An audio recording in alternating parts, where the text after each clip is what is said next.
नमस्कार, मैं मुजफ्फर अली। हमारा समाचार में आपका स्वागत है। आज हम बात करते हैं राजस्थान विधानसभा के अध्यक्ष वासुदेव देवनानी की सियासत की। शिक्षक का दायित्व उस नींव का निर्माण करना है जिस पर मात्र एक व्यक्ति नहीं अपितु संपूर्ण समाज, राष्ट्र एवं संस्कृतियों का आधार स्थापित होता है।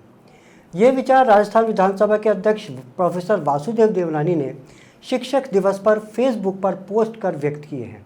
बतौर एक शिक्षक, वासुदेव देवनानी के विचार समाज और राष्ट्र निर्माण में युवाओं के लिए प्रेरणादायक है। राजस्थान की संस्कृति, उसके महान योद्धाओं की शौर्य गाथाओं को नई पीढ़ी के सामने लाने में देवनानी जी का योगदान सराहनीय है। स्कूलों में भारतीय जीवन संस्कृति मूल्यों का परिचय कराने का श्रेय देवनानी जी को ही जाता है। लेकिन जैसे ही वे राजनीति के मैदान में उतरते हैं तो फिर निष्पक्ष नहीं रह पाते। फिर उनका हर कदम पार्टी के एजेंडे को ध्यान में रखकर उठता है। पार्टी समर्थकों की एक फौज उनके इर्द गिर्द घूमती है। यहीं से उनका राजधर्म संदेह के घेरे में आ जाता है। एक पक्ष की ओर झुकाव के कारण ही विधानसभा अध्यक्ष प्रोफेसर वासुदेव देवनानी विपक्ष के निशाने पर हैं। हालांकि देवनानी इससे इनकार करते हैं, फिर भी मुख्य विपक्षी पार्टी कांग्रेस के प्रदेश अध्यक्ष गोविंद सिंह डोटासरा ने विधानसभा अध्यक्ष वासुदेव देवनानी के खिलाफ अविश्वास प्रस्ताव लाने का ऐलान किया है। कांग्रेस का आरोप है कि स्पीकर पारदर्शिता के साथ काम नहीं करके प्रतिपक्ष की आवाज़ को दबाना चाहते हैं और सत्ता पक्ष को सवालों के जवाब देने से बचाना चाहते हैं। कांग्रेस प्रदेश अध्यक्ष डोटासरा कहते हैं कि ऐसा व्यक्ति आसन के ऊपर बैठा है जो बीजेपी की भाषा बोलता है, प्रतिपक्ष को अवसर नहीं देता है, प्रतिपक्ष को प्रताड़ित करने का काम करता है, वो सत्ता पक्ष के एजेंट की तरह काम कर रहा है। वे व्यवहार में सुधार नहीं लाएंगे तो कांग्रेस पार्टी विधायक दल के नेता, विधायकों और पार्टी के प्रमुख वरिष्ठ नेताओं से बात करके अविश्वास प्रस्ताव लाने पर गंभीरता से सोचेंगे। अविश्वास प्रस्ताव का क्या मतलब है? अगर किसी भी प्रतिपक्ष की पार्टी को ऐसा लगता है कि सत्तारूढ़ दल या सरकार सदन में अपना विश्वास खो चुकी है और सरकार की नीतियां ठीक नहीं हैं, तो ऐसे में सदन में ये अविश्वास प्रस्ताव लाया जाता है। इसका मुख्य उद्देश्य सरकार की जवाबदेही सुनिश्चित करना होता है। सदन में स्पीकर या सरकार के विरुद्ध अविश्वास प्रस्ताव के लिए 50 सदस्यों का समर्थन जरूरी होता है। हर समय विधानसभा में कांग्रेस के 66 विधायक हैं, भाजपा के 120 सदस्य हैं, यानी प्रस्ताव लाया तो जा सकता है लेकिन पास होने की संभावना कम ही है। यदि प्रस्ताव स्वीकार हो जाता है तो सदन में इस पर चर्चा होगी, मतदान होगा और प्रस्ताव के पक्ष में आधे से अधिक सदस्यों ने वोट दिया तो प्रस्ताव पास हो जाएगा और स्पीकर साहब को इस्तीफा देना होगा। आपको बता दें कि देश में सबसे पहले 1963 में पंडित जवाहरलाल नेहरू के खिलाफ अविश्वास प्रस्ताव लाया गया था। बहरहाल कांग्रेस प्रदेश अध्यक्ष डोटासरा ने यहाँ तक कह दिया कि स्पीकर देवनानी मुझे कहते हैं कि एमएलए बनने लायक नहीं है। डोटासरा ने चुनौती दे दी है कि अब की बार अजमेर से बनकर आना, तब देखेंगे कि एमएलए क्या होता है।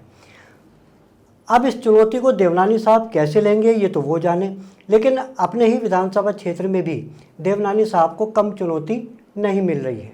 अजमेर उत्तर क्षेत्र में फैसागर रोड पर अनेक कॉलोनियां कल रात पानी में डूब गईं। स्वास्तिक नगर के लोगों का कहना है कि वे लोग 5 सालों से बरसात में जल भराव की समस्या के समाधान के लिए कह कहकर थक चुके हैं। आज नतीजा सामने है कि बोराज की पाल गुरुवार की आधी रात टूटी तो पानी तेज बहाव के साथ कॉलोनी में भर गया। जिला प्रशासन की मेहरबानी से करीब 80 मकानों के परिवार अपने मकान छोड़कर एक स्कूल में शरण लेने को मजबूर हुए हैं।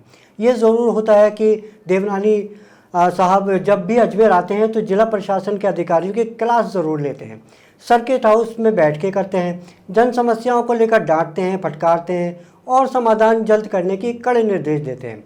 साहब सुबह के अखबारों में सुर्खियाँ बनते हैं, समर्थक वाह वाह करने लगते हैं, लेकिन होता कुछ नहीं है। जनता को ना समय पर पानी मिला है, ना सड़कें सुधरी हैं, ना ड्रेनेज सिस्टम सुधरा है, ना यातायात व्यवस्था सुधरी है और ना एलिवेटेड रोड के धंसने की जांच रिपोर्ट सामने आ पाई है। दरअसल देवनानी साहब पिछले 20 सालों से अजमेर उत्तर से विधायक हैं।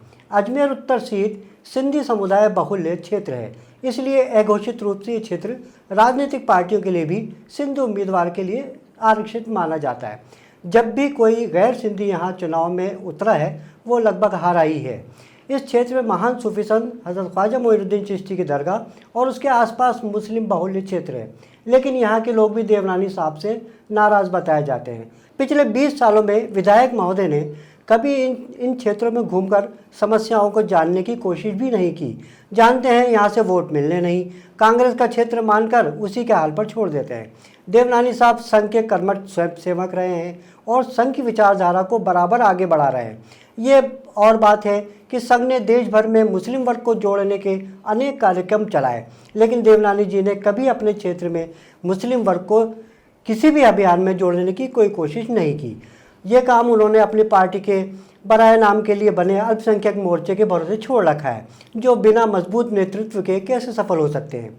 एक निर्वाचित प्रतिनिधि किसी एक पार्टी का न होकर सभी वर्गों का प्रतिनिधि होता है, उसको सभी का ध्यान रखना होता है। तो वही विधानसभा अध्यक्ष पद भी किसी एक पार्टी का नहीं होता। राजधर्म तो यही होता है कि सभी वर्ग और समुदाय को बराबर समझो, जिसे उनकी ही पार्टी के महान आदर्श नेता स्वर्गीय अटल बिहारी वाजपेयी ने ही समझाया था। लेकिन देवनानी साहब अपने क्षेत्र में भी और विधानसभा में भी एक पार्टी के पक्ष में होने के आरोप झेल रहे हैं।